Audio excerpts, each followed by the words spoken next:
కట్టుకున్న భర్త అసమర్థుడైతే ఇక ఆ స్త్రీ ఆ వీధిలో వాళ్ళందరికీ కూడా మనసులో కోరికలనేవి కళ్ళెం తెచ్చుకొని పరిగెడుతున్న రేసుగుర్రాల్లాంటివి.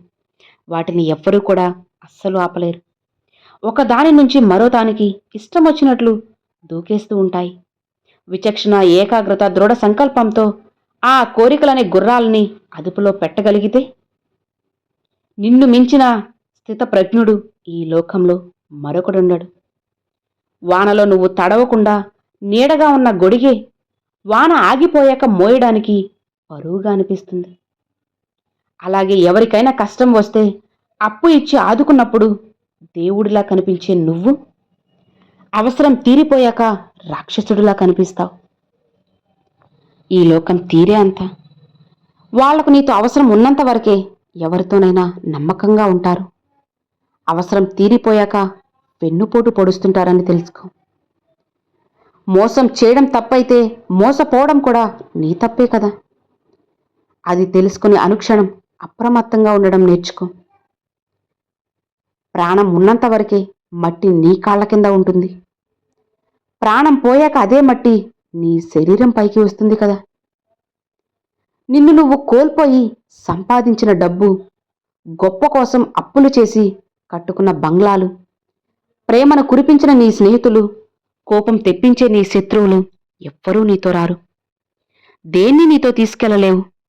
నువ్వు చేసిన పనుల వల్ల వచ్చిన పాపపుణ్యం తప్పు.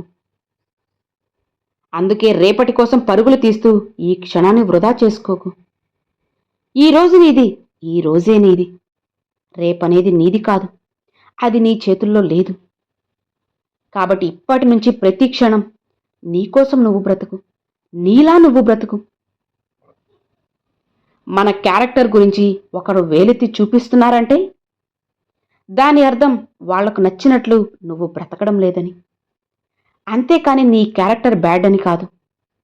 వాళ్ళు నీకన్నా గొప్ప నీతిమంతులని కాదు.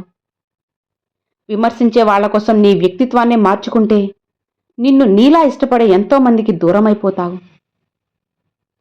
ఈ రోజుల్లో ఉద్యోగం అనేది అలంకారంగా మారిపోయింది.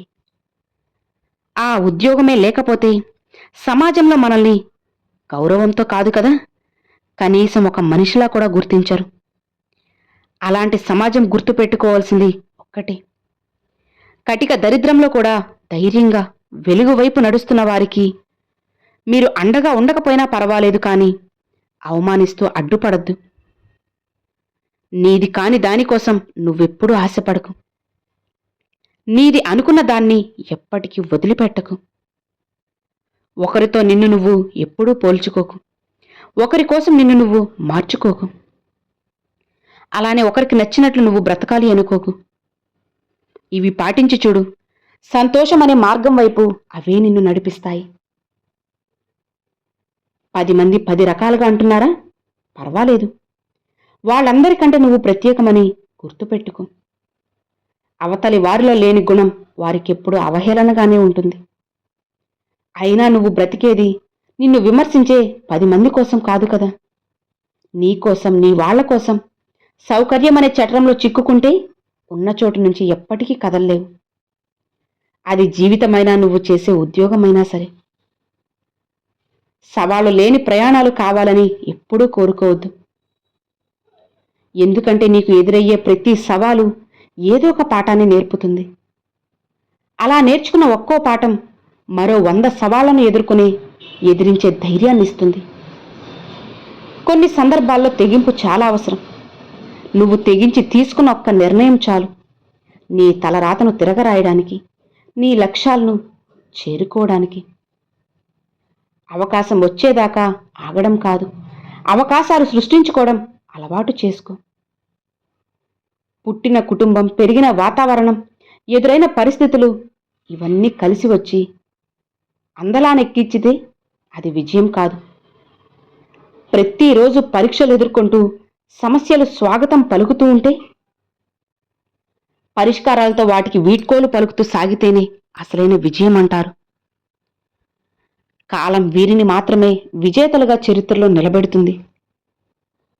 ఎవరినంటే ఓర్పు చాలా చేదుగా ఉంటుంది. ఎంత చేదుగా ఉంటే కాలాన్ని భరించలేనంతగా.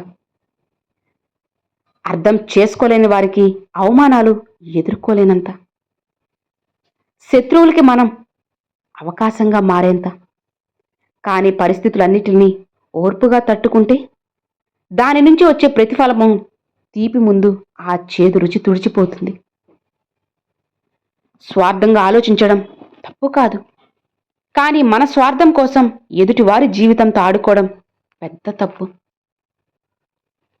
ఎప్పుడు డబ్బు డబ్బు అని దాని వెనకాలే పరుగులు తీస్తూ నీ విలువైన కాలాన్ని వృధా చేసుకోవద్దు. అలా పరుగులు తీసే క్రమంలో నిన్ను ప్రేమించే వారినే కోల్పోతావు. నిన్ను నడిపించే ఆరోగ్యాన్ని కోల్పోతావు. మొత్తంగా నిన్ను నువ్వు కోల్పోయే ప్రమాదం ఉంది. నువ్వు మాట్లాడితే కానీ మాట్లాడని వారిని దూరం పెట్టడం చాలా మంచిది. ఈ రోజుల్లో బంధాలు నిలబడాలంటే నిన్ను నువ్వు కోల్పోయి పూర్తిగా వాళ్ళకి నచ్చినట్లు బ్రతకాలి. అలా కాకుండా నీకు నచ్చినట్లు బ్రతకడం ప్రారంభించిన మరుక్షణం ఆ బంధం ముగిసిపోవడమే కాదు, నీకు అహంకారి అనే పేరుని కూడా తెచ్చిపెడుతుంది. గుర్తుపెట్టుకో. అసలు నువ్వు చేసిన తప్పేంటో తెలుసా? ఒకరి మీద నమ్మకం పెట్టుకోవడం. అది నీ తప్పే. నీ నమ్మకాల్ని నిలబెట్టాల్సిన అవసరం ఇక్కడ ఎవ్వరికీ లేదు. ఎవడైనా స్వలాభం కోసమే చూస్తాడు, ఆలోచిస్తాడు. వాడు మోసం చేశాడని, వీడు మోసం చేశాడని ఎందుకు ఇంతలా నలిగిపోతున్నావు? నిన్ను నువ్వు నమ్ముకో. కేవలం నిన్ను మాత్రమే నమ్ముకో. ముందు నుంచి పోరాడడం నేర్చుకో. రేపు గెలిచినా ఓడినా ఏదేమైనా కారణం నువ్వే అవుతావు. అప్పుడు ఎవ్వరిని దూషించాల్సిన అవసరం ఉండదు కదా. వాదనకు దిగితే మిగిలేది ఏముండదు. వాదన పక్కన పెట్టి చెప్పేది విని ఊకొడితే పోయేదేముండదు కదా.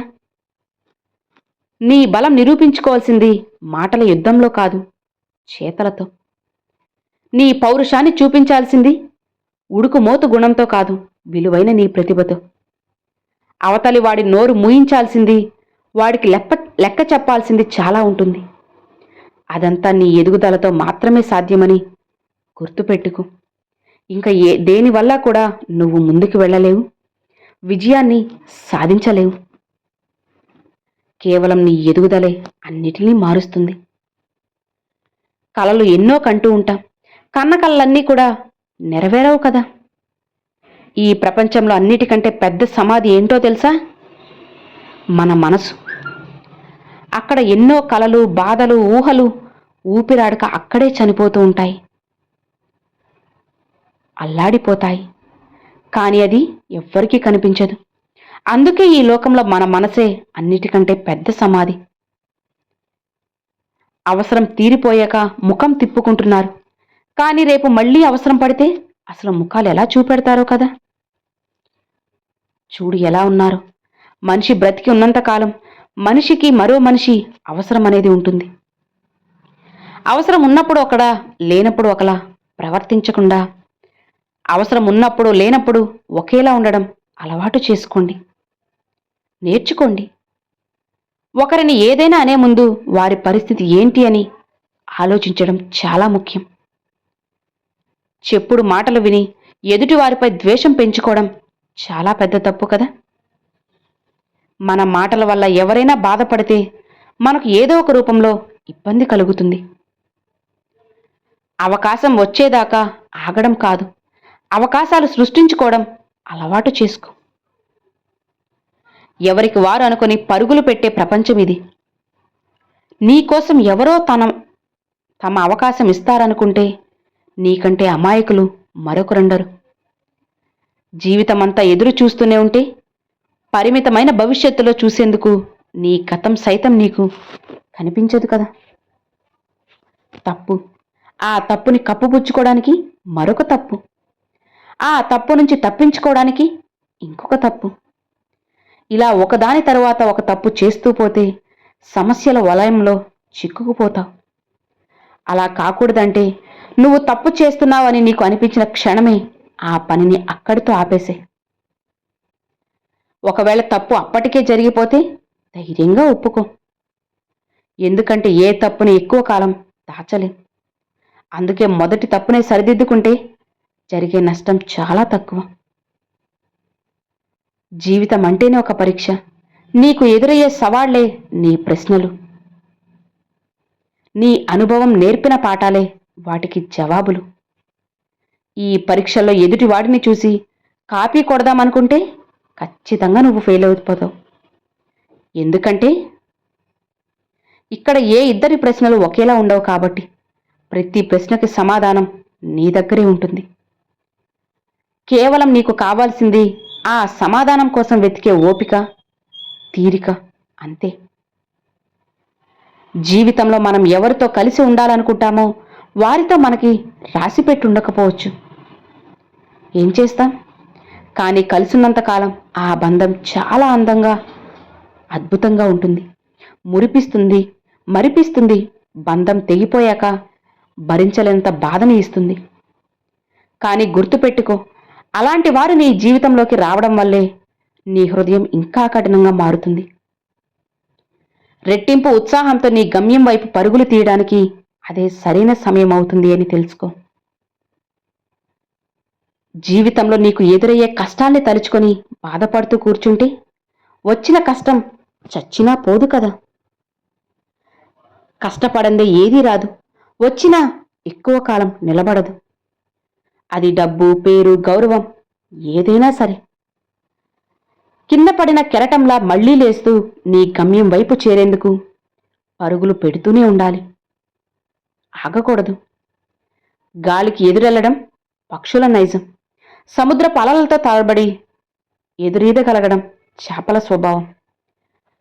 తన కొమ్మలను ఎన్నిసార్లు నరికినా మళ్లీ చిగురించడం చెట్టు యొక్క తత్వం. బ్రతకడానికి నువ్వేం కొండలు మోయాల్సిన అవసరం లేదు. ఉన్న కష్టాలను తట్టుకుని నిలబడగలిగే దృఢ సంకల్పాన్ని అలవాటు చేసుకుంటే చాలు. అయినా లొంగిపోవడానికి, తప్పుకోవడానికి నువ్వేం పిరికివాడివి కాదు అన్న విషయాన్ని మర్చిపోకు. గుర్తుపెట్టుకో, నువ్వు చేసే పనిని పొగిడే ప్రతి వాడు నీ మంచిని కోరుకునే మిత్రుడే.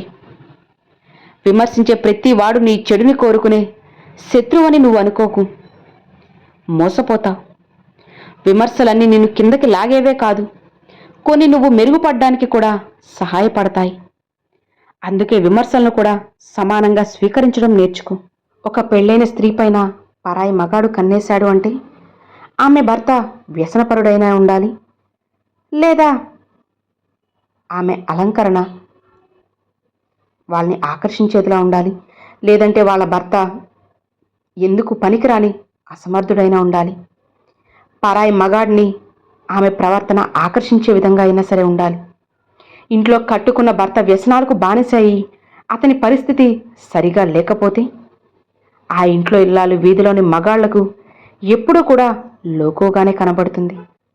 కాబట్టి భార్య అలంకరణ కేవలం కట్టుకున్న భర్తకు నచ్చేలా మాత్రమే ఉండాలి. పరాయి పురుషులను ఆకర్షించే విధంగా ఉంటే ఆ ఇంట్లో భర్త నరకం అనుభవిస్తాడు. అర్థమైంది కదా? Thanks for watching friends.